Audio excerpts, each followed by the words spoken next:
Hey, Scott Jordan and Mark Warner here for Jancast number 148 for Thursday, June 15th, 2023.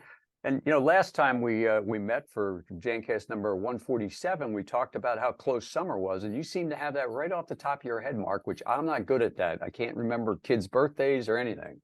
So I believe it's like a couple weeks away, right? First day of summer is the 21st. 21st. Okay. Yeah. So that's a week and a half away. So yeah. Well, Depending on when you're listening to this, it could have happened 3 months ago if you're listening to it in September. I always forget about that when we're doing them, right? It's like, yeah, we get most of our views after the fact versus obviously people could potentially, well, like, no, they can't even watch it live because we post it up. So we have the most sought after archives in all of the internet. Well, yeah, if you think about the hundreds of thousands of views since 2004 when we started this whole thing, and up there is our award for the Innovation Award for the ISSA show. When we first started Jancast 2004 and we got the award, then we went to Amsterdam and we were entered in the award over there. And for those of you that have been a listener, watcher of the show for a while, I was told, I guess I can say it now, that they said, well, you already won in the USA. We don't need you to win in Europe. So we got blown out, but it actually, I believe back then, the voting had something to do with how much advertising you did in the various magazines that they had over there. So not that it wasn't a fair vote, and it was 2005. Come on, who cares, right? But the more amazing thing is how we were doing it then. I mean, there was no video, and it was all audio, and it was done with plug-in mics to iPhone 4. No, it was an iPod. It was an iPod. iPod, that's right. And I'd hold it up in front of people and interview them. Yeah, those are good old days. I interviewed every somebody who was running for president of the ISSA at that point. So I was like, I was the Fox News of the time, because there wasn't a Fox News then. Wasn't the challenging part at the time that the files that were created were so massive that people couldn't download them, and that was before all this compression and everything else happened. Now you can download a movie and watch it, and it'll download it in a minute. Yeah, there's no streaming of any kind. But well, hey, back to our show. So we've heard from a lot of people since I mean, aside from the orders we got. But go ahead. Actually, I got a really cool email from Peterborough, Ontario, that was very complimentary about that meeting and said it's just the kind of broadcast that you like to listen to at the end of a long, weary day. So they what's just that to go to sleep to? No, I think it was more about enjoying the banter and having fun with our industry, and that's kind of why we do what we do. We have fun with it. If we didn't like it, we wouldn't do it. So that's anyway, right. But another viewer sent in that liked the program, sent us in a newspaper article, Scott. You brought to my attention. Yeah, that's a good one. So the headline is "Bothered by pot smoke, she sued her neighbor to stop smoking and won." So apparently the guy that lived next door to this lady in the District of Columbia, who was he was okay. He had whatever the term is for getting your medical marijuana. Oh, license. I'm sorry. So he had the license to buy medical marijuana. Apparently he was smoking too much though. And he didn't know about RX 420, obviously. Had he had 420, this would have been a non-event. There would have been no lawsuit available. Yeah. So for those of you listening in, might have similar circumstances. We do a lot of promotion of the product to people that manage apartment complexes and that type of thing. Hotels are a big one. I know since we had that show, a lot of people said they've done really, really well selling the product, particularly in the hotel environment, because even though you're not allowed to smoke in there, people kind of think vaping, you can do vaping pretty much anywhere, So it's been pretty interesting. Well, I guess I got a couple comments about the blatant product plug, but come on, I mean, we're allowed to do that every now and then. Well, I think it's actually particularly relevant. It's a sign of the times. One of the things that popped up in that article was that everything about cannabis is a legal gray area. Yeah. You know, it's where is it legal, where is it not legal? And you know, technically it can be sanctioned by states, but illegal federally. And you know, who's a user, who's a seller, how do they do that? Growers. And all that is kind of a legal gray area. And now the newest gray area is whether or not there's legal repercussions about the smell. Yeah. Like, really? Like, wow. Yeah. So, yeah, it's kind of be interesting to watch that whole thing unfold. Yeah. Well, I think that person was also complaining about it was causing some allergic reactions and stuff like that. No, she was complaining that she kept getting the munchies and she couldn't explain why. Ooh. Well said, Mark. Okay, so in other news, I believe, if I can get the camera straight, do we have? Yes, one of these coming back, huh? The not Omicron. the beer, not the IPA, but the real thing, right? The Omicron. Well, what's interesting is there was an article that was published regarding the possibility that China might go through another lockdown. And the lockdown would have a major effect on the supply chain. So, because it did before when they closed the ports, and a lot of the parts that people rely on that come out of China were just stalled. And so it caused you and I to say, like, what? Wait, what? You know, another pandemic. Well, it turns out that this strain of Omicron is the XBB strain, and the XBB strain already passed through the United States and North America. It was highly contagious, not as particularly lethal as the original strain of COVID, but it passed through here. But what happened was, because China was locked down for such a long period of time, there were people that weren't exposed to any of these strains. And so as soon as they canceled their lockdown and everybody flooded out into the streets, there became this wildfire spread of Omicron XBB. Yeah. And the possibility of going into either another lockdown or a major phase of a lot of sickness where people aren't showing up for work and not able to fulfill the needs of the manufacturing or the ports and the shipping and the freight and everything else. So it could have this ripple effect on the rest of the world. Yep. And that's kind of fascinating.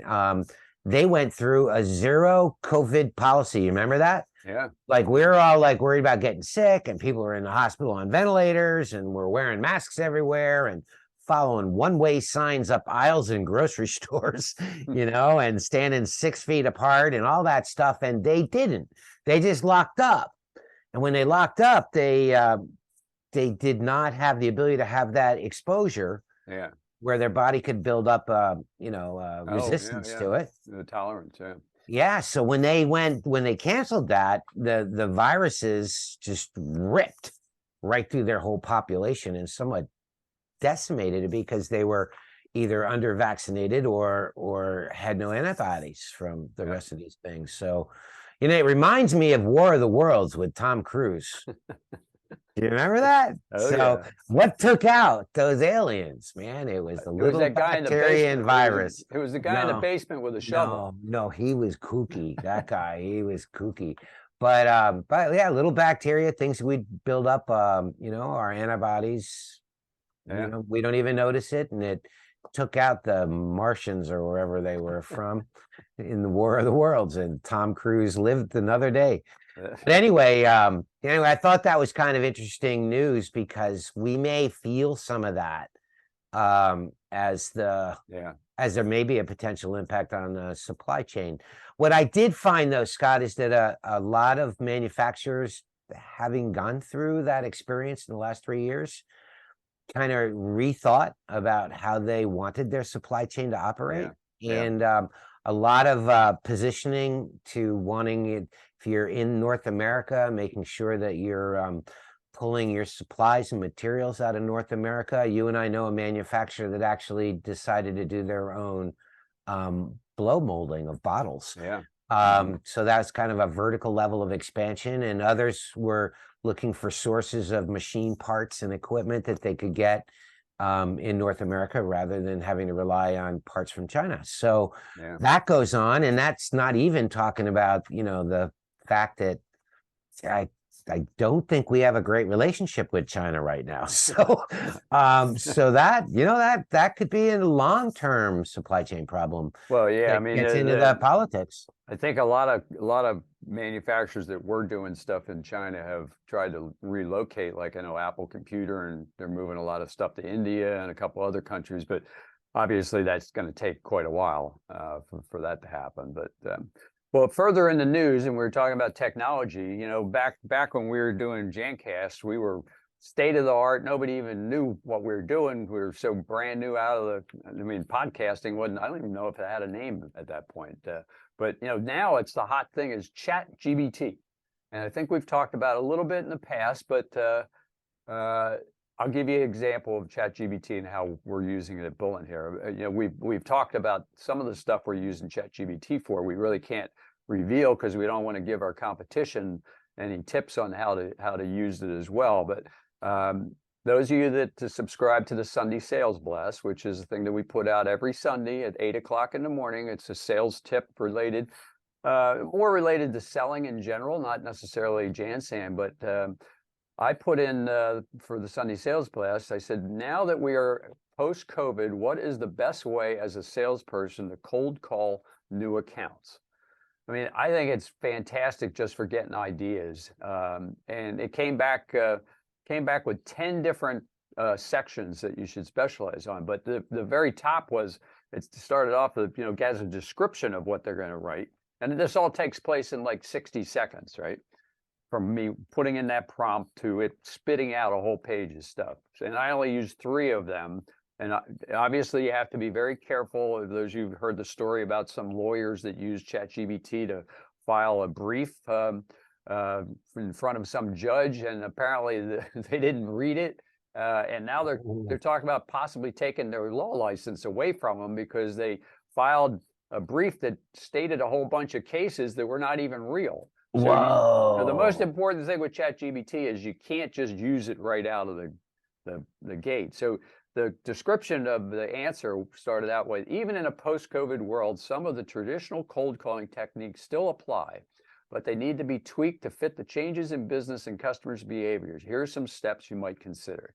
So those of you that want to check out the Sunday Sales Blast, you can go to bulletonline.com. We'll put a link in the show notes for it as well. You can read the three things there. But what are you doing with ChatGPT, Mark, other than maybe figuring out how to put in a new recipe for chicken breast or something? You could do that, by the way.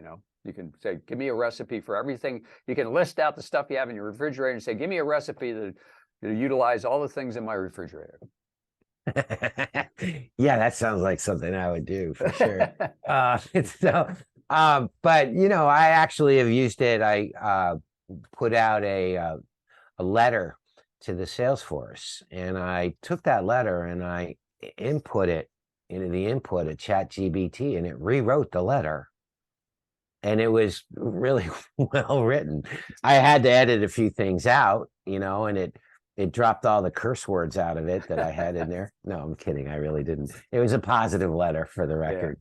Yeah. But it was, it rewrote it, and it took everything that I wanted to say, and it reorganized it and put them into bullet points in different categories.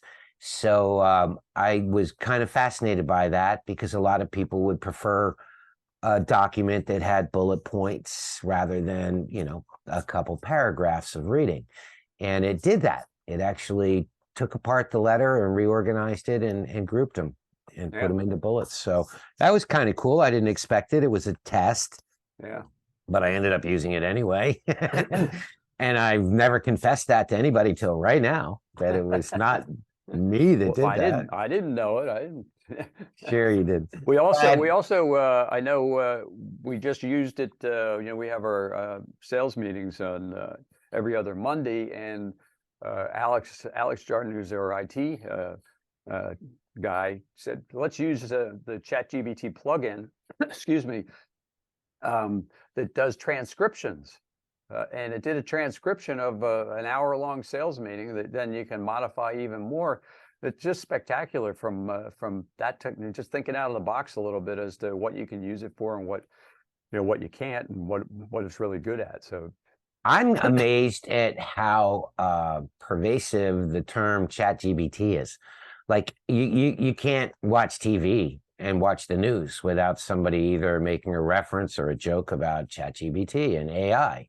yeah, It's really kind of like, the word Zoom was really just a Mazda logo yeah, for a while until it became an online meeting. And then now we Zoom with people. We're Zooming at the moment. And, and it's just like looking things up is the way we used to call Googling. Or you'd have Just to, hey, maybe I gotta go leave work to go to the library this afternoon. Yeah, just Google it. Just what? Just Google it. Yeah. So it may actually become part of our mainstream language. Yeah. Chat GBT. But AI is got some potential that goes so far beyond that.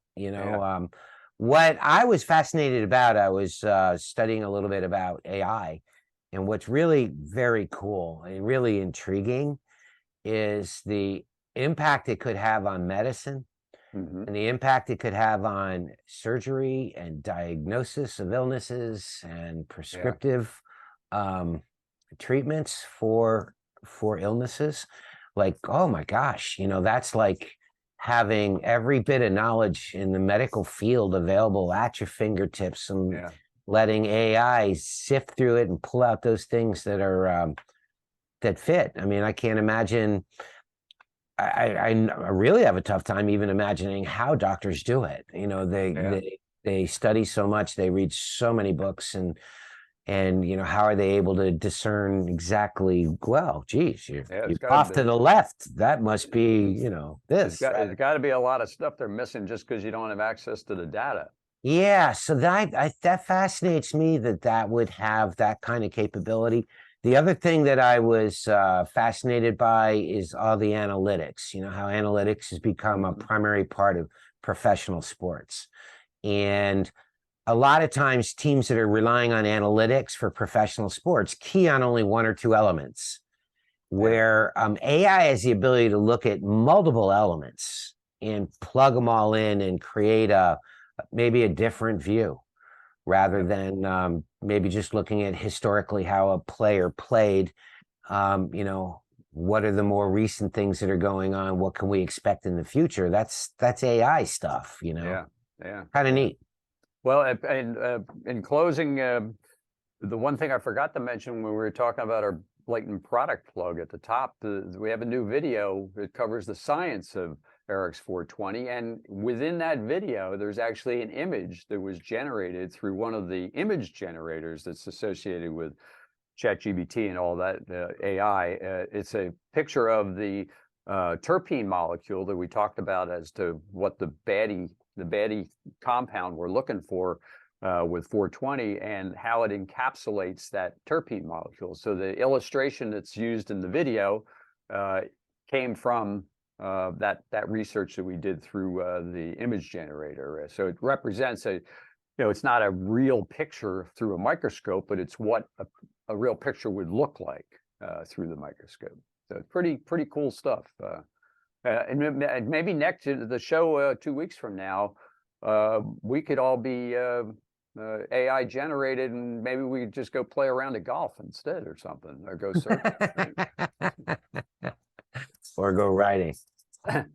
Go riding. Well, if you look at the Science of 420 video, John Johnson, who's our spokesman, that's kind of a version of AI, because it takes a script that we write and generates lip syncing with the actual John Johnson in the video. So if you haven't seen it, the link will be in the show notes. Well, that's about it. I got to get back to the golf course and let the Chat GBT run the business for the rest of the day. Sure. Yeah, sure. That's right. Okay. Well, thanks everybody. Thanks everybody for tuning in. We'll see you in a couple weeks. Bye-bye.